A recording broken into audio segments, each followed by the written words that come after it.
Hey, welcome back to the channel, and it is time to dive into our book club, our read along of Stephen Erikson's Gardens of the Moon, this massive tome. Well, actually, I hear they get more massive as we go on, but this is a longer book than I'm accustomed to reading. But we know in the genre of fantasy, that is just how it is. They love to write their door stoppers. But anyway, what are my first impressions? Well, I'd say I like it overall. Like I'm enjoying it. A couple things I've noticed is that first and foremost, the pacing of this thing is very slow. Not in a bad way. I don't find myself being bored. I find myself enjoying reading this, despite the fact that chapter one alone is about an hour of reading time. So that's definitely not what I'm used to. I think someone on the on our Discord. Oh yeah, you should totally join the Discord. It's free to join. The link's in the description. We have a channel dedicated to this book, and we are chatting it up about it, needless to say. Anyway, back to the pacing. So the pacing of this thing, in fiction, very often, specifically in more mainstream fiction, less fantasy fiction, I guess, less epic fiction, pacing is divided up into different categories, right? You have sort of the scene that's unfolding before your eyes, beat by beat. And then you have the small expository paragraphs that kind of just sum up some things, right? They don't matter as much. You're kind of getting a character from point A to point B, or just talking about some elements that aren't necessarily significant or interesting enough to outline them on a beat by beat basis, but they are crucial for the reader to know. This story, however, for the most part, for the vast majority of chapter one and the prologue, which we're going to cover today, by the way, I forgot to mention that. They're very much beat by beat. So we're literally following these characters around. We're jumping from different locations, however, and different times, particularly with a prologue, but it's just unfolding very slowly, a very deliberate pace. There's no jumps in time, I guess, like within the scenes, I should say, or from scene to scene. It feels like everything is just trundling along, so to speak. And while most of the time I would probably frown upon that and I would probably get bored, Erikson definitely manages to create a sense of atmosphere, which I'm really enjoying about this book. I think more than anything, it's just it's so rife with great description, right? Now, the writing itself isn't amazing by any stretch. There's some moments that I'll talk about when I get into it, but I don't feel like we're going over into Brandon Sanderson territory, where I just honestly, it's really hard for me to get beyond a prologue of any one of his books because of the writing style. And I do hear that Erikson also he gets better as we go on. So we know this book was published quite some time ago. And so also, if you are new here, what can I equate this book to? Well, I mentioned this on the Discord as well. It feels like it has the breadth and the scope of something like George R. R. Martin, even though I've only read, one chapter and a prologue. But it has a little bit of the magic is everywhere vibe that Sanderson creates, which I'm personally not a huge fan of. I always love magic when it's this mysterious, dark thing that has power that could just rip you apart if you are not just intimately attuned to whatever this force is. Here it seems like magic is just kind of everyday. I mean, even in the prologue, we begin with there's some kind of battle with these mages and witches, I guess, in this part of the city. But anyway, that's just personal preference. We'll see how it unfolds. I don't know. Let us begin. And so in this area here, I'm not going to read all this all the way through, but probably this one I think is significant. We have, now these ashes have grown cold. We open the old book. These oil-stained pages recount the tales of the fallen, a frayed empire, words without warmth. The hearth has ebbed. Its gleam and life sparks are but memories against dimming eyes. What cast my mind, what hue my thoughts as I open the book of the fallen and breathe deep the scent of history. Listen then to these words carried on that breath. These tales are of tales of all of us, again, yet again. We are history relived, and that is all. Without end, that is all. So, cool little beginning there. I think it really sets the stage of what's going to happen. This thing I'm not going to read, but it's funny. In a lot of fantasy novels, science fiction novels, even, you have a lot of these like these old documents that begin the story. And so this is talking about the emperor is dead, so too high his right hand, now cold, now severed, etc., etc. I don't know. I mean, I guess it's talking about a dead emperor, but it's from Call to Shadow. I don't know, 118, Felicin B 1146. Is that a year? I guess so. Again, a lot of this stuff, I'm not sure it's supposed to 100% make sense because we're just diving into this thing. And here we go. In normal fantasy fashion, we have 1,154th year of Burn's sleep, 96th year of the Malazan, right? I think it's Malazan Empire, the last year of Emperor Kalinven's reign. These years don't really make sense to me. I'm sure they do when you're looking at it from a 30,000 foot view, but I don't really read that way, right? I don't read books like history books. I read them like I'm watching a movie, right? I'm a very visual reader. But what happens here? This first paragraph is quite interesting, where we have the surface of Mock's vein. This is this old vein that is demonic looking. It's monstrous and misshapen. It's been cold hammered into the form of a winged demon, and it gets its own paragraph. And that paragraph is the very first paragraph we're looking at here. What I liked about that, I noted, I'm like, this better be significant. And what was cool about this prologue regarding Mock's vein is how it's sort of this looming thing that is almost eavesdropping on this conversation that Gnois and this other guy that I can't remember his name, but we'll talk about it, the soldier he comes up to. But you'll notice, and this happens in film a lot, we'll have kind of some kind of set piece that is like a subtext almost of what's going to happen or what's happening in the scene. And that's how this vein really, to me, acts. It's its own character almost, where you'll be having a conversation and then you'll hear it creaking, right? Or you'll hear something going on. And so I really like that approach. It was sort of a nice ease in to the setting and the location. So that was a cool one to, cool way to start a chapter anyway. So we find out we are in the Mouse Quarter of Malaz City.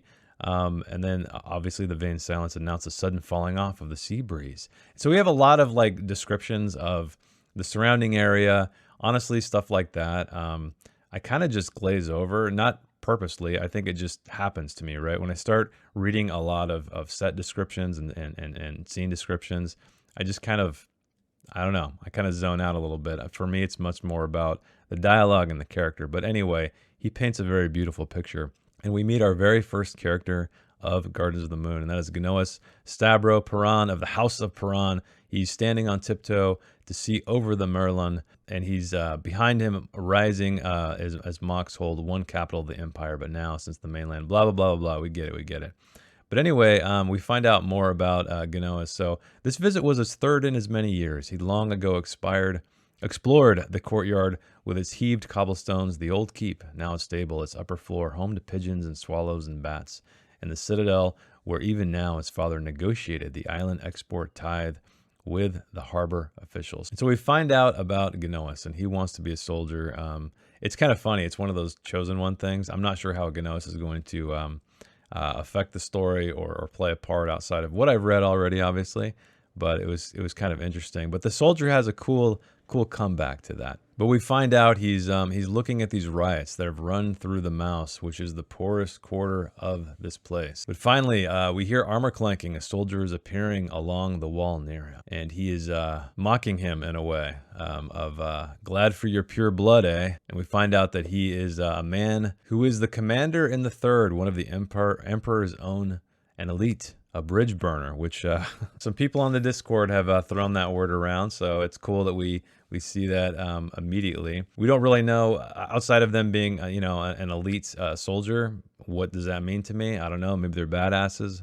Not sure how that's going to affect the narrative. But then we find out someone is dead, right? The first sword of empire, Dasim Ultor. We heard in the capital before we left. He's dead. And the soldier replies, Hood's breath. They're still looking for his body in the still hot rubble of that damn city. And this is when we find out he's a merchant's son, 3,000 leagues from 7 cities with information only a few are supposed to possess. So that's intriguing. Why does Gnois know this? And then we hear, now this is when I'm sort of introduced to how the gods are playing a role. I don't know how in touch with humanity they're going to be, but clearly it's a big deal to these people. And so depending on what kind of fantasy you read, sometimes gods are just mentioned. They never really come down and affect things, but here it seems like maybe that's a possibility. I guess we'll find out what happens. He says that Gnois said that it is said he betrayed a god, so whatever that means. But then wisely the soldier says, every decision you make can change the world. The best life is the one the gods don't notice. You want to live free, boy, live quietly. I like that line. That's a pretty cool line. And this is when he says, I want to be a soldier, a hero. And then I love this quip, you'll grow out of it. But we know that Genois becomes a soldier. Not sure if he's going to be a hero or not, but he's definitely wearing armor, and he's a soldier in chapter 1. So what happens next? Well, we find another bridge burner, this one with a broken scorched fiddle strapped to his back. So that's a cool little character element, right? I feel like it adds a lot more personality than just another dude wearing armor. And then we find out that there are some wax witches. I guess we meet a wax witch in chapter 1. There's a bunch of mages apparently trying to sniff them out, and that is what appears to be the conflict that's happening down below. And then we learn of another name, and that name is Malazan. So the man shrugging, just a feeling. She's taking a new name, you know. But her first name is Surly. Surly, I wonder if she's a surly lady. But we know, or we find out, we don't know yet. Malazan, it's a Napan word that means, oh, we know what it means. And I like that, right? This is a great moment for exposition to happen.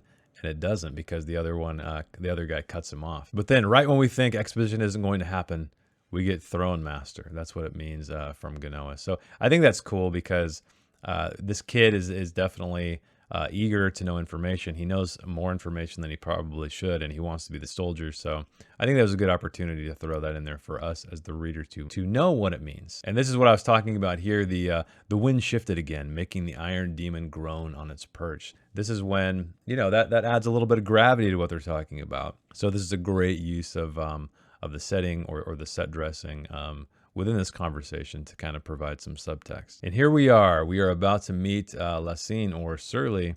When she speaks, the other soldier, he just takes off, not even sparing a glance. There's a little bit of maybe disrespect there. But interesting here is where we get a different view of somebody. So there's a description of her. Her dusky blue skin marked her as Napan, but she was otherwise plain, wearing a salt-stained gray robe, her mousy hair cut short, like a soldier's, her features thin and unmemorable. So I'm not sure what a Napan looks like, Napanese, maybe, outside of having a bluish skin, but I guess we'll find out, right? But then more interestingly, we have these two figures that are hooded. They have their hands hidden in sleeves, and Genois had never seen a claw before, but he instinctively knew these creatures. They're acolytes of the cult, which meant that woman was Surly, of course, who they'd been talking about. But then we find out that Surly had created the claw, making it a power rivaled only by the Emperor itself. So I guess they're creatures that are made by people. They're not necessarily native to any kind of, a location or natural, let's say. But this guy, the soldier's throwing stuff at this commander. He's not the only one who remembers you as nothing more than a serving wench down in the old quarter. So this woman seems to be trying to amass power. She doesn't really have the respect of everybody, interestingly enough. I don't know, they're arguing about some laws. This is the kind of stuff that's not super interesting to me, because I feel like it's just a lot of these details that are about politics, which, I feel like that stuff's going to unfold over time. But he's talking about your laws, Surly. They won't work, and when the Emperor returns, he'll quash your prohibition of sorcery. You can be certain of that. So she's trying to block out sorcery, apparently. Little Genois comes in. One day I'll be a soldier, Genois said. And the man grunts, and he says, only if all else fails, son. Taking up the sword is the last act of a desperate man. Mark my words, and you'll find yourself a more worthy dream. But then Genois, being the intelligent youth he is, the world, Genois said, doesn't need another wine merchant. I don't know why I'm doing that voice, but anyway, I just picture this little snotty kid up here knowing a little bit too much for his own good. And to note that snotty tone, he has an internal thought here of he has a thought of, even a boy, Commander, can make a point. Ooh, he's a snooty little guy. And then finally, to just close this scene out, which again, I love this. I know I've said it a couple times, but Mock's vein swung once more. Hot smoke rolled over the wall, engulfing them. A reek of burning cloth, scorched paint and stone, and now of something sweet. And then we find out that a slaughterhouse has caught fire. When Genois said, pigs, and I think there's some subtext there. So that ends the prologue. Some stuff's happening for sure. I thought it was cool. I thought it was atmospheric. But let us move on to another massive block of text about the 8th year of the free cities of Ganabakis established contracts with a number of blah, blah, blah, blah, blah. You know what, man? I appreciate the detail, but Not interested, not interested. I want the story. I don't need the history of this stuff. And we have a little cool, like, the Mother's Lament. I thought this was interesting. I like stuff like this because it adds color to the story and what you're going to get into, but it's not like this is history lesson. It's presented in such a way, like a song, like a poem. Thus begins chapter 1. It is the 1161st year of Burn Sleep, 130 year of the Malazan Empire, the 7th year of Empress Lysine's rule. So she is ruling now, and this is Genois. We find out he's going to be a little bit older, but what happens in this scene? What happens in this, at least where we are right now, not the whole chapter? We have an old lady, "Pardon, poor," the old woman was saying, "'tis the way of the Empress, as like the gods themselves." So we have this old lady. She's bothering this fisher girl. So the fisher girl eyes shone as she watched the column of mounted soldiers thundering past. So there's all these soldiers going past somewhere. We're not sure why. This old lady, she starts just speaking to this girl in all kinds of cryptic ways, talking about that was in the days of the emperor. Hood roast the bastard soul in a pit, but look last, Lessine scatters bones with the best of them. Heh. She started with his, didn't she now? And this down here I thought was kind of interesting because normally in fantasy novels, I feel like the soldiers are usually men for the most part, at least the ones I've read. But we find out here that women are part of the regiment. So the few women who rode among them sat tall and somehow fiercer than the men. So the ladies in this story are pretty badass apparently. And then the hag tells her that, oh, you're the fisherman's daughter. I seen you afore on the road, and down on the strand, seen you and your dad at market, missing an arm, ain't he? Here's some more stuff. More bones for a collection is likely, eh? But this is when we find out she's one of these witches. So she has 5 candles she burns every night, 5 candles to keep old Riga company, and that is when we first find out her name, which I forgot. A lot of names in this book, so forgive me. I'm sure all of you Malazan experts out there who have read the series or are revisiting it for, you know, a second or third or fourth or I don't know how many times. You guys are fanatics. You will forgive me if I miss some things or overlook some things. This is my first read through. I'm reading this as I read any story, not necessarily like I'm poring over a history book. So please feel free in the comments in the Discord, correct me, elaborate on some things I missed because I'm sure I'm going to miss a lot. And so this fisher girl, she's got twine. Enough for 3 nets. We need to get one ready for tomorrow. Dada lost his last one. Something in the deep waters took it in a whole catch too. But then what happens? She's just blabbering on about this twine and Riga like grabs the back of her hair and yanks her back. And she's pissed off. She's saying, you know, you listen to me, lass. We were free. She's trying to remind this girl that things used to be better despite her happiness. But the girl seems pretty happy when she says, isn't it wonderful? And so Riga definitely is not happy about that. She wants to teach this little girl a lesson. But the girl recognizes her, right?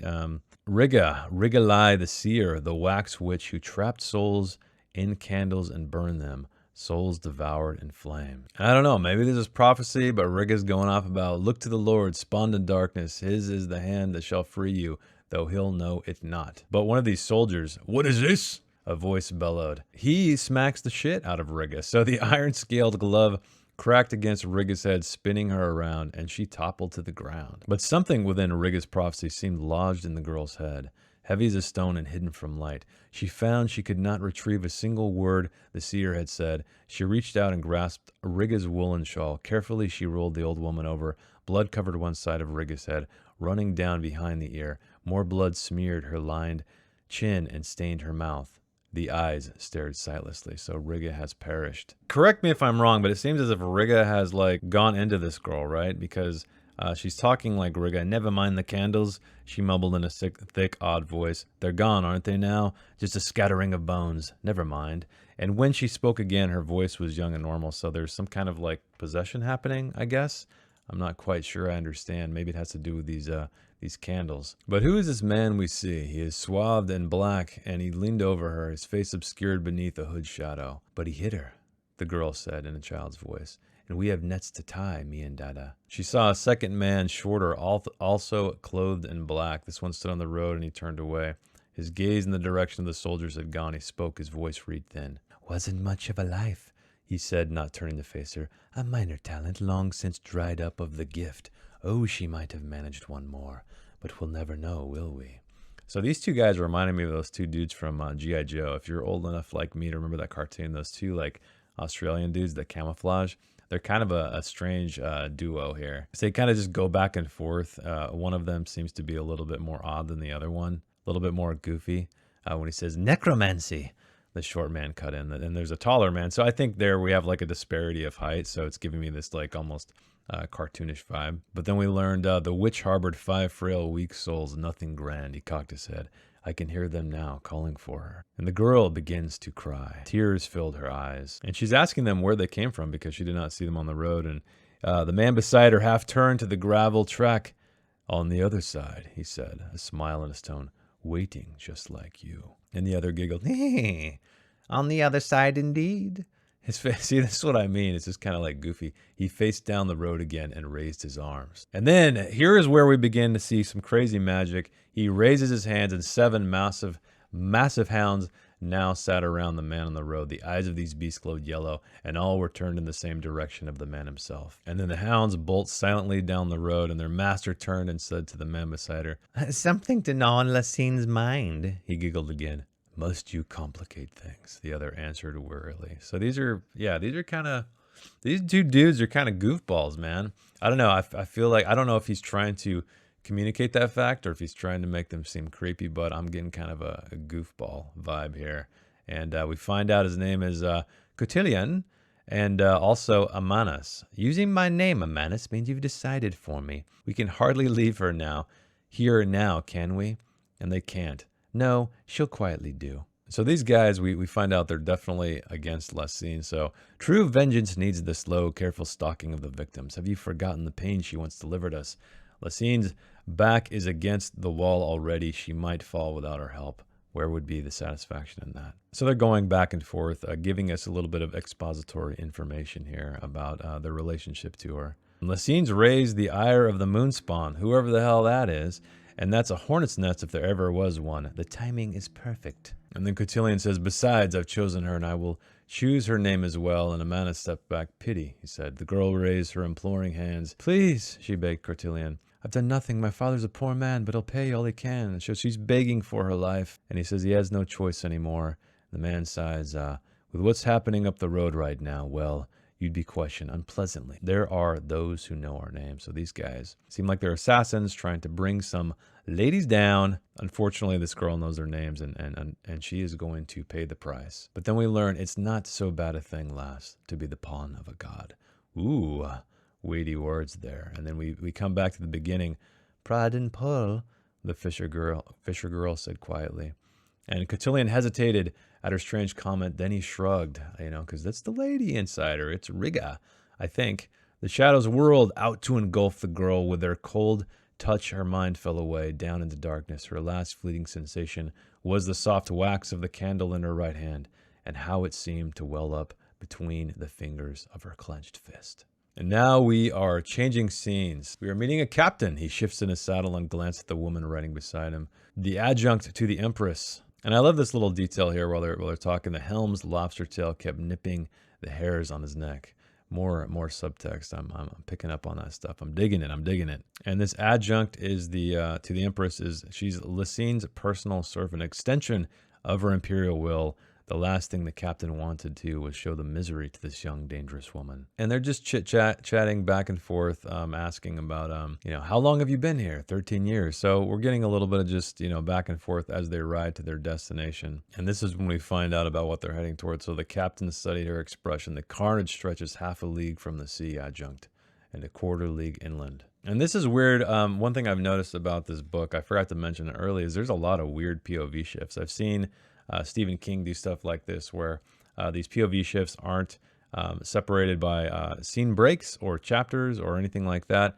They just happen. So this is when we see the woman's studying his face lying in the roadside. She knew these to be hardened men and women, veterans of the siege. So we're in her head now. So some of this stuff takes me back a little bit. I think it's something I'll probably get used to, but it's just one of those things where while you're reading a book, it's an interesting choice to make, right? Because you want the reader to never just be taken aback by stuff unless it's within the narrative itself. But when you do POV switches like this, you kind of have to stop and rewind and go back a little bit to see exactly what happened because something doesn't quite feel right. And this is when we see over this cliffside thousands of gulls and crows covered the ground, spilling over into the ditches and among the low, rough heather and gorse.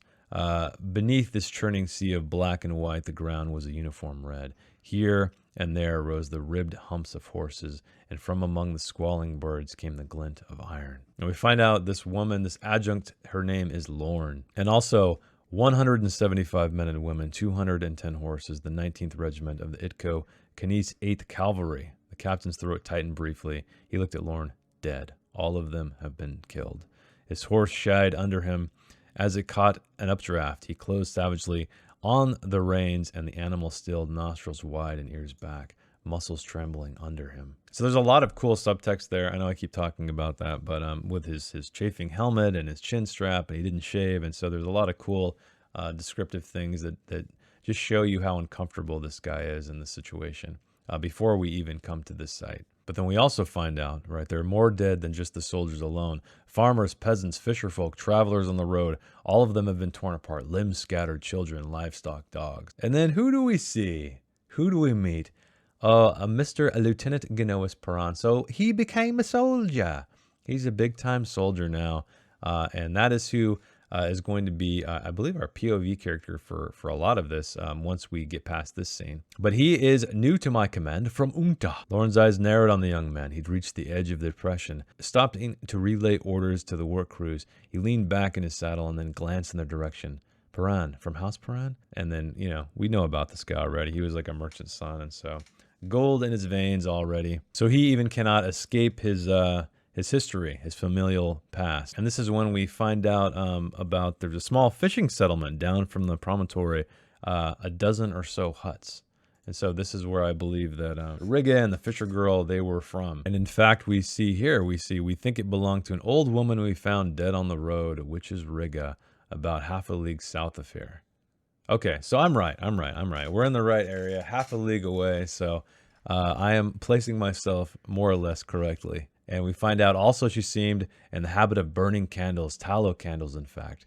The old woman on the road had a sack full of turnips and a handful of tallow candles. Tallow is expensive here, adjunct. So I think what's cool about this, honestly, is that a lot of times in prologues, it's sort of like way, way, way back in the past. It's kind of setting the stage. It's far before a lot of the events that have been happening. But here, it just jumped forward, not that many years. I mean, Genois is an adult now, but it's kind of cool to see just that linear progression a little bit, not without such a massive gap in the middle. And then also I liked how they're connecting the scene that came before this to this scene, because what I've heard a lot about this book is there's a lot of jumping around, and maybe it's going to get that way. But right now it feels like it's more or less linear. There are brief gaps, but it doesn't feel like I'm across the world and then back across the other side of the world and so on and so forth. And this is when we also find out, a man and a girl, we think that's close to the tide mark, opposite the empty mooring pole. So this is the little girl, I suppose, and her father. But what's interesting here is we find out what he's asking, what killed the soldiers, how were they killed? And he says, teeth mostly, very big, very sharp ones. And then he's like, oh, there haven't been wolves here in a while. And he's like, oh, these wolves would have to have been massive if they were the ones, in fact, who killed these people. But then the adjunct tells him that everything must be erased. All evidence of this massacre must be erased. But the captain understood. And then Lorne begins to talk to Genois, just feeling him out, seeing what he's up to, seeing what his aspirations are, apparently. But then, in Genois fashion, he fires back when she's kind of mocking him a little bit. Adjunct, for the past 7 hours, I have been knee-deep in torn flesh and spilled blood. I've been fighting crows and gulls for bodies. Do you know what these birds are doing down here? Precisely. They're tearing off the strips of meat and fighting over them. They're getting fat on eyeballs and tongues, livers and hearts. In their frantic greed, they fling the meat around. He paused, visibly regaining control over himself as he straightened in his saddle. I'm not young anymore, adjunct. Kind of hard to say. As for presumption, I honestly couldn't care less. The truth can't be danced around, not here, not now, not ever again. So he's a fiery little dude. We'll see how that fire, what that kindles to later on in the story. But then we see they come to a bend, and we see this crescent-shaped beach, and at the promontory's foot by a broad grassy shelf on which squatted a dozen huts. So we have finally made it there. But what happens? Well, the adjunct seems to like him to a degree, or want to use him anyway, when she says, Lieutenant Perron, your words were well spoken. She breathed in the salty air, then met his gaze. You won't be stationed at Unta, I'm afraid. You will be taking your orders from me as a commissioned officer on my staff. But then he asked her, what happened to those soldiers? And she says, a sorcerer of great power, something's happened, and we're being diverted from discovering it. So there's a mystery afoot, great sorcery. And we know that Lacine, if I remember right, she's not stoked on magic. She wants to ban it. And again, continually Paran fires back when she says, very well, as you know, Lieutenant, I'm no mage. But he says, no, with a cold grin. You just hunt them down and kill them. So it's funny to see this, like he's low on the totem pole, right? But he's kind of firing back at his superiors, so it's kind of an interesting thing. But she gives him his mission. His first mission is to go to Garam. I'm not sure if I'm pronouncing that right. Yes, Garam, they'll know this fishing village, since that is where the catch is sold. Ask around, find out which fisher family consisted of a father and a daughter. Get me their names and their descriptions. Use the militia if the locals are recalcitrant. And then we are back in the captain's POV, which is a nice, convenient little scene break here. I like that. And Lauren is asking him to find people, a list of recent recruits within the last 2 days. Forget the ones born in the city, just the outlying ones, and only the women and our older men. And we do meet this young girl who is called Sari, if I remember correctly. But she is hunting this girl down and perhaps her father. But before they leave, he asks, anything else, Adjutant? He says, I would like to hear a soldier's opinion of the nobility's present inroads on the Imperial command structure. Sounds quite dry, so I'm glad the scene ended there. But he indulges her. And now we are somewhere else. It was the 8th day of recruiting, and Staff Sergeant Aragon sat bleary-eyed behind his desk as yet another whelp was prodded forward by the corporal. And who is it? Who is it? Of course it is. It's Sari. It's the little girl that I believe that Lauren is looking for. And we also learned about these weird magical warrens, which are kind of like portals, like spirit roads or something, which we will find out a little bit later when we meet a man named Topper. Topper, that name. But anyway, this girl, she wants to join the army. She's recruiting here, and he says, all right, lass, you understand you're in line to join the Malazan Marines, right? But he notices, what's got her eyes looking so bloody old? Because we know why, Riga. So I appreciate Erikson. For people like me who aren't going to follow along with all these details, there's a little bit of repetition there just to say, hey, this chick's very odd. There's something wrong with her eyes. What's your name, girl? And we find out those guys, Ramamand, I don't remember his name, but I think they named her, if I remember correctly. Sorry, my name is Sorry. I'm curious what meaning that is going to hold. Can't remember, was that in the conversation they had, or is that something new we didn't quite learn yet? What he notices about her shoes, the mud on her shoes, and the mud around here was halfway between green and gray, but hers is dark red. He tossed down the stylus and massaged his temples. Well, at least the headache's fading. So that's a cool little aside there. It's sort of leading us from one scene to the next from a conversation that Lauren had with the captain and Ganois, and then answering that, essentially, putting us into this space. So that's cool. And then finally we have Ganois. Garom, he was going to Garom. Garom was a league and a half inland along Old Khan Road, a pre-Empire thoroughfare rarely used since the Imperial raised coast road had been constructed. It spared Paran a single forlorn glance as he rode past, which is this mule that he sees. And he comes to a T intersection marked by a single 2-story building, the Imperial Constabulary. I can speak. And he dismounted, and what does he find? He finds uniformed human shapes lay in their midst, stretched haphazardly across the floor amid droppings and drifting black down. So there's a lot of dead people in here. So that's kind of cool. More dead people. Something is afoot. So I like how everything is being seeded, right?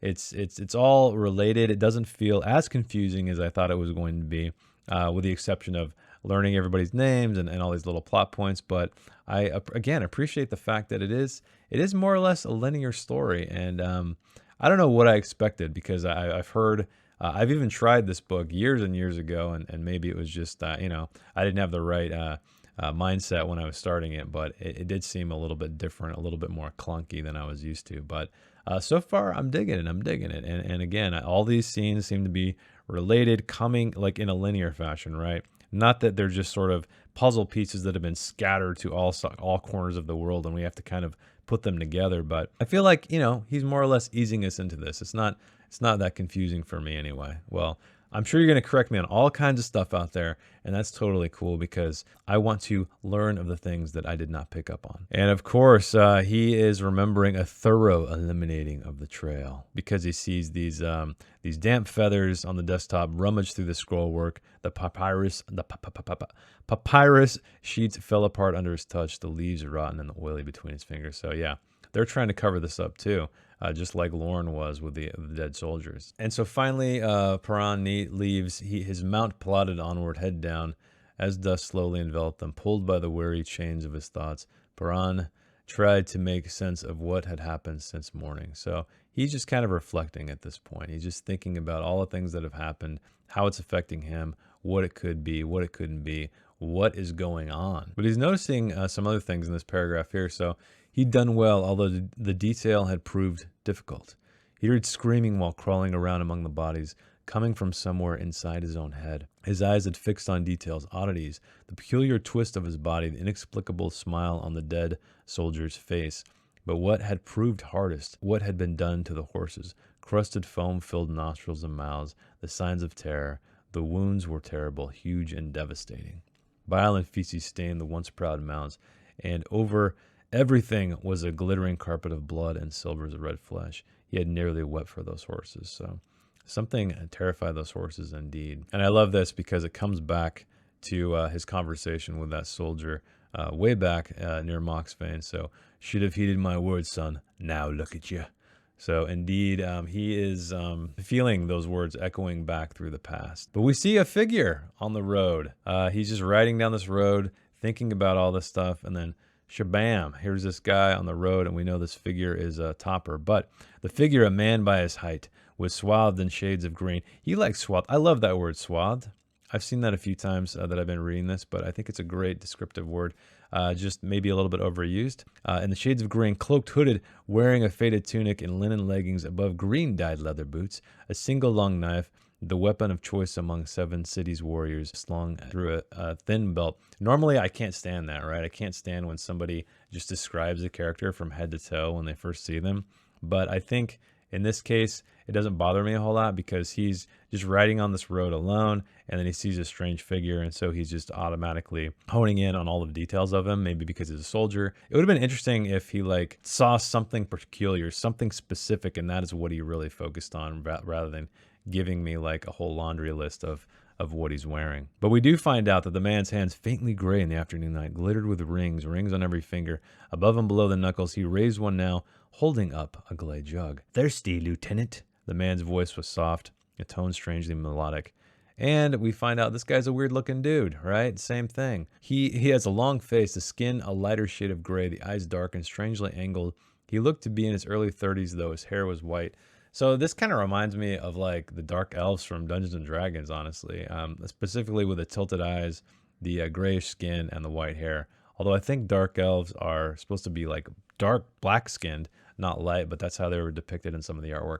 I know I'm a nerd, guys. Hey, we're reading nerdy books together. I can talk about Dungeons and Dragons. But anyway, that's the picture I get as this dark elf kind of. And we find out his name is Toppa, which is an interesting name. I hope to learn some history behind that. But he knows the name.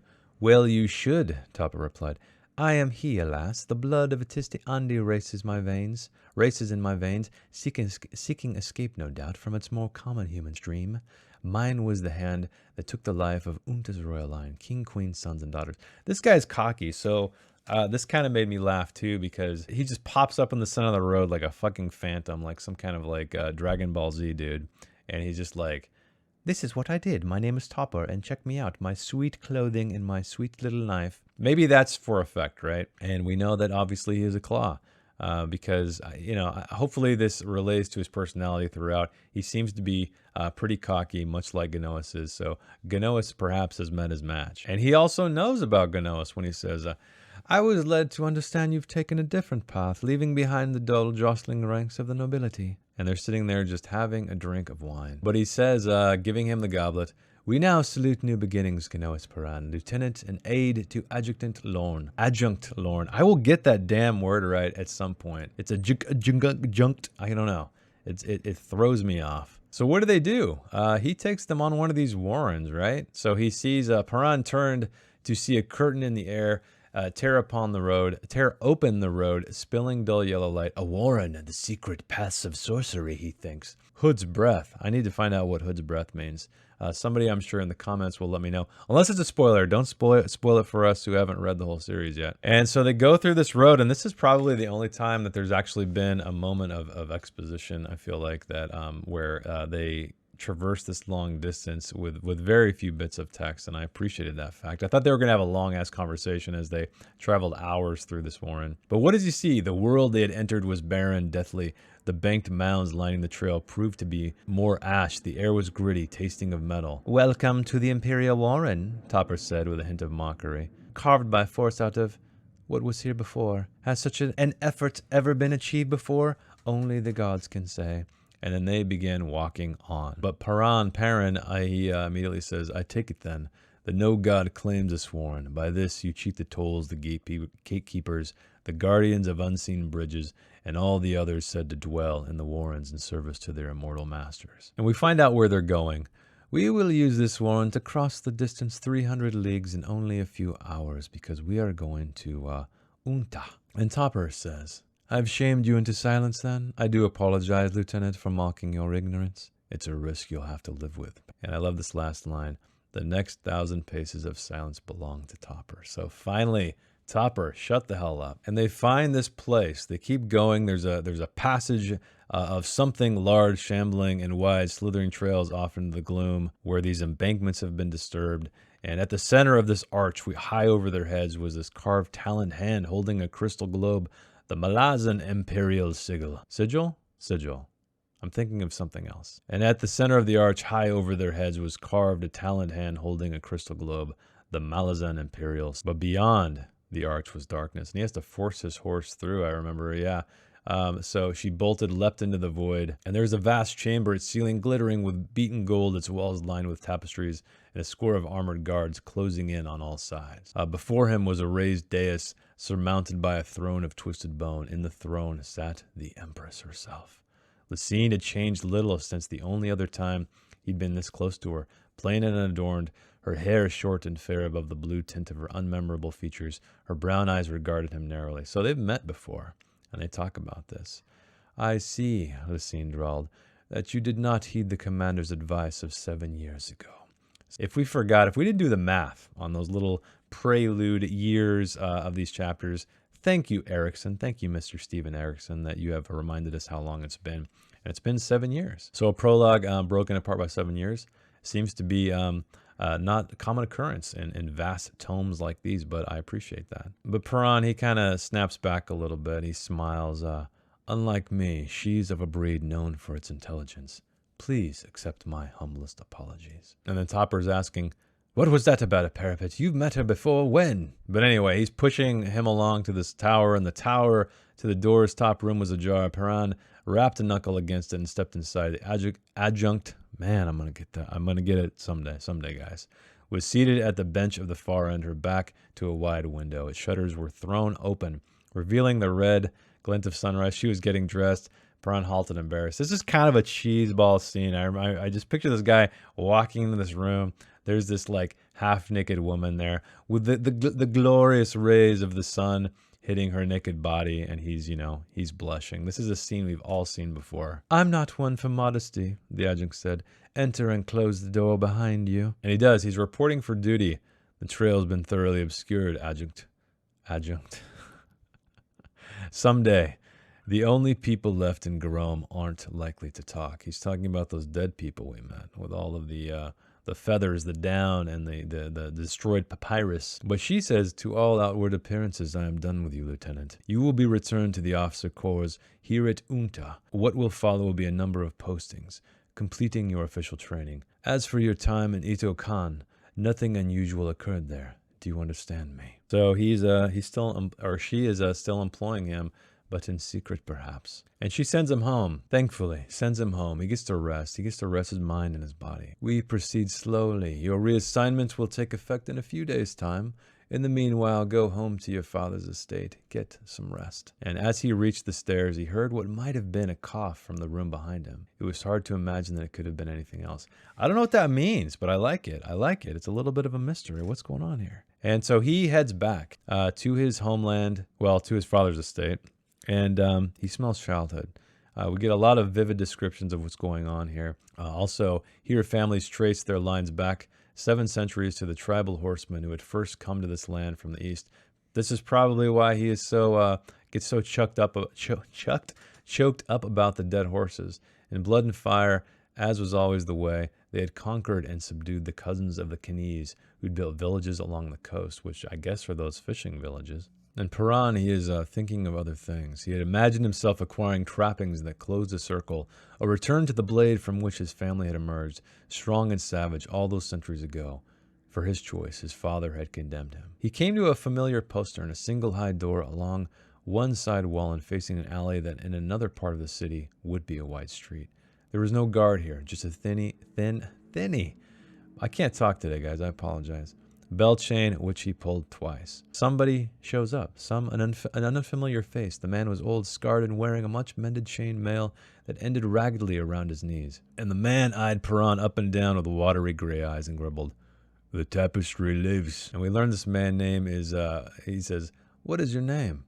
"Gamut," the guard answered, as he followed behind the horse after shutting and locking the door. "In service of your father these last 3 years." I like this response, too. "And before that, Gamut?" "Not a question asked." Good man, Gamut. And who do we find? Well, a few minutes passed, and a woman's voice spoke. "I thought you were an Ithko Khan." And he opens his eyes. His sister, Tavore,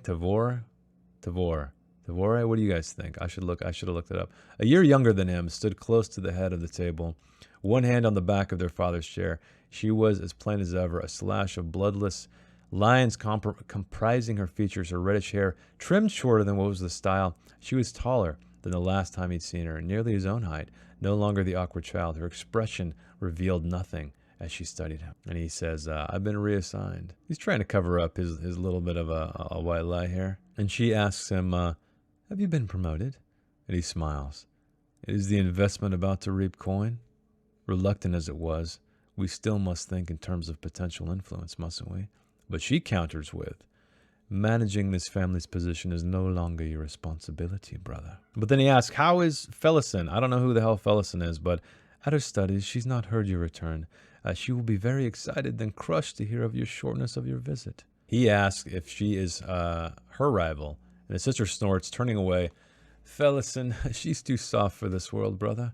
Any world, I think. She's not changed. She'll be happy to see you." And finally, he smelled of sweat, his own and the mare's, travel and grime, and for something else as well, old blood and old fare. Paran looked around, much smaller than I remembered. So I'm digging it. I'm digging the story so far. I think it's an epic chapter. There's multiple POV shifts. It's long. It's long. It's a long chapter, but I'm enjoying the plot unfolding. There's some mysteries that are beginning to surface, and these pawns are put into place, specifically Genoa. So we'll see how he acts within the story. He wanted to be a soldier, and he became a soldier, and it seems to be that he is regretting that decision just a little bit anyway. So let me know what your thoughts are. Correct all my mistakes. I would much appreciate it. Talk about things that I left out, because, again, that was a big, fat chunk. The video is being at, oh, wow, it's over an hour and 10 minutes at this recording. Clearly, I'm going to edit it out, but I feel like it's probably going to be just under an hour. But I talked to people on the Discord, and they're comfortable with 50 or so pages a week. Clearly, this stuff is pretty dense, and these chapters are long, so maybe that's a good pace. So on that note, we are going to read Chapter 2 of Gardens of the Moon for next week. Thanks for reading along with me. This is going to be quite the struggle, quite the learning experience, but I enjoy it. As some of you have commented already in these videos, that this book deserves this kind of discussion, this kind of just teasing out the story bit by bit. This is going to be a long series. Hopefully you're along for the ride. I'm along for the ride. I don't anticipate quitting this book. I think it's had a great start so far. Thanks for hanging out with me. I know these videos are long, but hopefully you're getting something out of it. And at the very least, you can correct me in my mistakes. So with that said, I will see you guys next week with chapter 2 of Gardens of the Moon. See you then. Bye.